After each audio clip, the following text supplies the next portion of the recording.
Pour ce premier tutoriel d'initiation à SolidWorks, vous allez découvrir l'interface ainsi que quelques-unes des principales fonctionnalités du logiciel. Donc tout d'abord, nous allons aller dans le menu déroulant Fichier, sélectionner Ouvrir.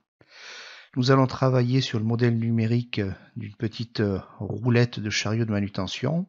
Donc tout d'abord, nous allons ouvrir le support de roulette seul. Donc je le sélectionne, je clique sur Ouvrir et celui-ci apparaît sur la zone principale de mon écran. Cette zone s'appelle la zone graphique. À cette zone graphique est intégré un certain nombre d'icônes. Donc quand je place mon curseur de souris sur l'un de ces icônes, il affiche une petite étiquette qui me décrit la fonction correspondant à cette icône. Donc là, par exemple, un zoom au mieux. Si je me décale à droite sur l'icône suivante, je vois que cela correspond à un zoom fenêtre, ainsi de suite, pour tous ces icônes intégrées à la zone graphique. À gauche de la zone graphique, nous avons ce que nous appelons l'arbre de construction. C'est là que s'affichent les différentes étapes de création de la pièce. Donc voilà le volume de départ qui a servi par exemple à la création de la pièce, et on voit étape par étape toutes les opérations qui ont permis d'obtenir la pièce finie. Donc première chose à comprendre, c'est comment manipuler à l'écran la pièce, c'est-à-dire la déplacer ou effectuer des zooms sur celle-ci. Donc l'outil principal, ça va être la souris, donc et essentiellement la molette. Donc si j'utilise la molette, je vois que je vais zoomer et dézoomer sur ma pièce.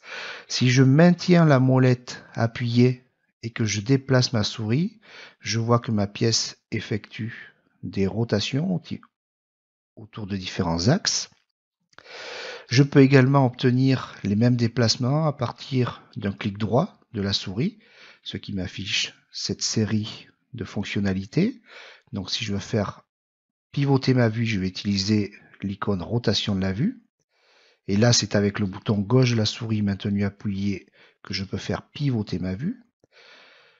Donc pour déverrouiller la fonction, une impulsion sur la touche échappe du clavier. Si je veux maintenant la faire translater, je vais cliquer sur cette icône-là et toujours avec mon bouton gauche, je vois que je peux déplacer cette fois en translation ma pièce. J'appuie de nouveau sur la touche échappe. Imaginons que je souhaite faire un zoom sur ce perçage. Je vais venir utiliser la fonction zoom fenêtre. J'appuie une fois et il attend que je définisse la zone de zoom. Donc j'appuie une fois avec le bouton gauche.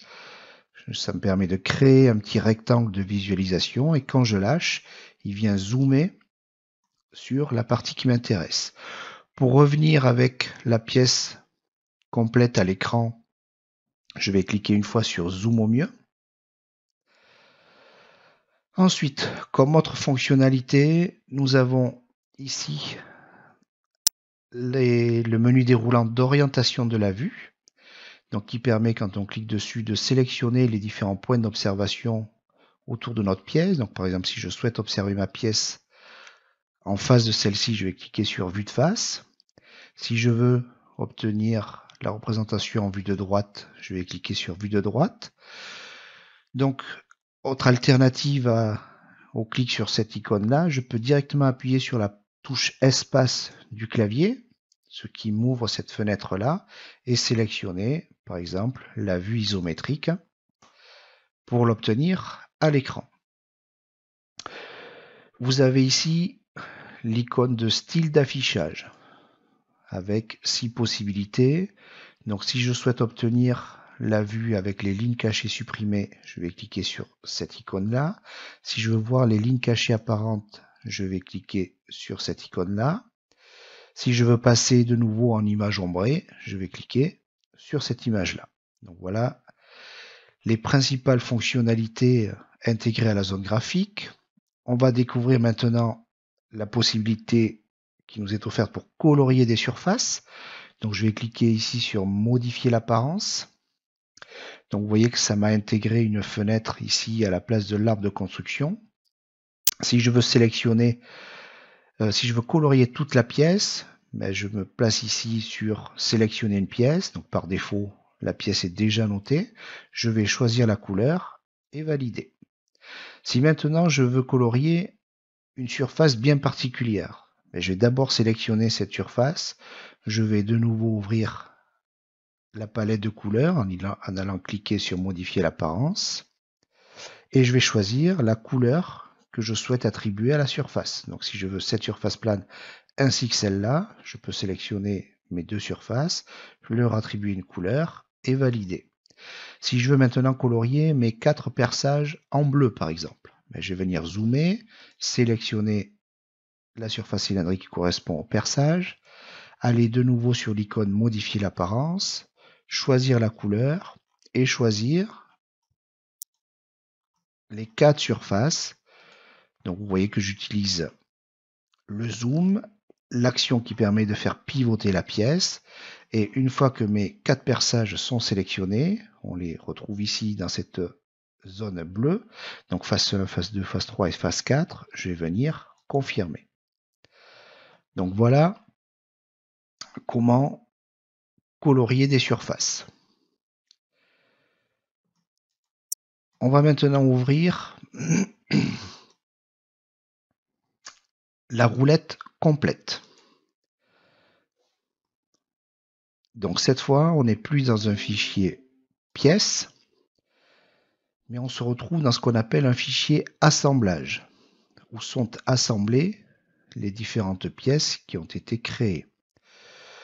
Donc à la place des fonctionnalités qui permettent de créer une pièce, on retrouve le nom des pièces qui constituent l'assemblage. Donc j'ai le support de roulette, j'ai la roulette et j'ai un axe de roulette.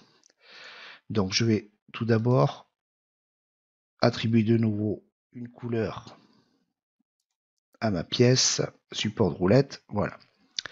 Donc pour colorier une pièce, je vais utiliser modifier l'apparence, je vais sélectionner la pièce que je souhaite colorier et lui attribuer, lui associer une couleur.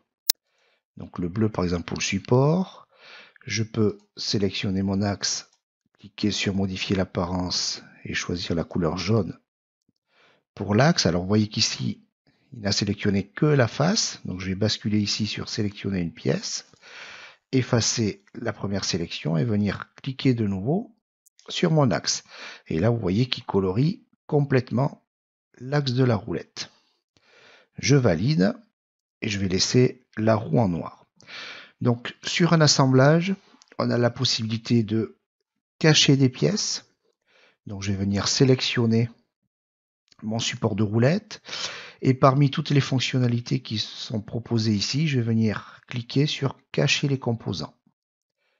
Mon support de roulette a disparu.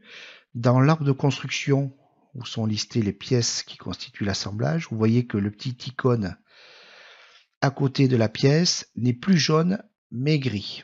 Ça veut dire que ma pièce est cachée. Pour la faire réapparaître, je vais sélectionner support de roulette et je vais venir faire montrer les composants. Et ma pièce réapparaît.